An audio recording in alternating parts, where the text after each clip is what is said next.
ত্রয়োদশ জাতীয় সংসদ নির্বাচনে ভোট দিয়েছেন চিত্রনায়িকা আফিয়া নুসরাত বর্ষা। ভোট দেওয়ার 5 দিন পেরিয়ে গেলেও আঙুলের কালি এখনো মোছেনি।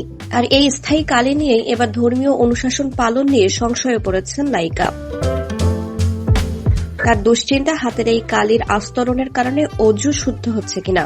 মঙ্গলবার সকালে সামাজিক যোগাযোগ মাধ্যম ফেসবুকে একটি ছবি শেয়ার করে নিজের এই চিন্তার কথা জানান বর্ষা। ছবিতে দেখা যায় নিজের বাম হাতের বৃদ্ধাঙ্গুল উঁচিয়ে ধরেছেন, যেখানে নখের ওপর ভোটের কালির দাগ এখনো স্পষ্ট। ছবির ক্যাপশনে তিনি লিখেছেন, ভোটের কালি ভাবছি অজু হচ্ছে নাকি, আজ 6 দিন।